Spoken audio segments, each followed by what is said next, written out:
Esto le sucedió a mi abuela paterna hace más de 60 años. Ella se casó muy feliz y enamorada. A los pocos meses de haberse casado quedó embarazada. El bebé era mi papá. Ella estaba muy emocionada, pues ella anhelaba un bebé, sobre todo una niña. Cuando nació el bebé y al ver que era niño lo amó con todo su corazón. Sin embargo, aún tenía la ilusión de tener una niña. Al año aproximadamente volvió a quedar embarazada, pero el embarazo era diferente al anterior, ya que constantemente tenía muchas pesadillas en las que veía que una señora se llevaba a su hijo. Eso la aturdía mucho. Ella creía en las brujas y en lo paranormal, pero su esposo no creía en ello. Cada que ella le decía que tenía que bendecir la casa o poner cruces en la ventana, él le decía que estaba loca. Pasaron los meses y llegó el momento del nacimiento del bebé.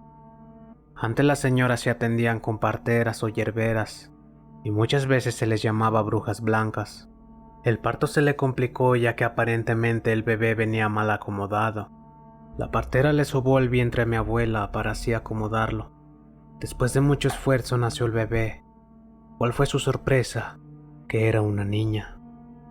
Mi abuela la veía como la niña más hermosa del mundo, pero en eso ella se empezó a sentir muy cansada y débil después del trabajo de parto tan duro. Ella quería seguir despierta y no perder de vista a su hija, pero por más que quería no podía mantener los ojos abiertos. No pasó mucho tiempo cuando entró una señora grande y sin dientes, y le pidió a la partera que le entregara a la niña. La partera le dijo que no, que ella le había dado muchos bebés, que a esta niña la dejara en paz. La señora la amenazó diciendo que no todo el tiempo la iba a proteger ella, y se fue. Cuando despertó mi abuela le preguntó que quién era esa señora que le estaba pidiendo a su hija, a lo que la partera le contestó que tal vez habría tenido un sueño, que no era nadie. Mi abuela estaba segura que no fue un sueño, pero trató de no darle importancia. Al irse la partera le dijo a mi abuelita que cuidara mucho al bebé, que pusiera un vaso de agua debajo de su cama, así como espejos y tijeras en las ventanas. Mi abuela le dijo a su esposo lo que escuchó y lo que le dijo la partera, y su esposo le dijo que estaba loca, que si con el primer bebé no pasó nada, con este tampoco habría de pasar algo. Durante 5 noches mi abuela no podía dormir, ya que todas las noches escuchaba que tiraban como sal o arena en el techo. Cabe recalcar que el techo era de lámina, y que al exterior se lograban escuchar aleteos, como si fuera un pájaro muy grande que pasaba cerca de su casa. En la 6ª noche ella tenía mucho sueño acumulado después de tantos desvelos.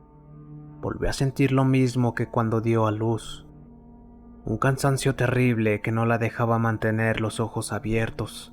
En un parpadeo vio una sombra en el cuarto donde dormía, y trató de gritar pero no pudo y se quedó dormida. A lo lejos escuchó que lloraba su bebé.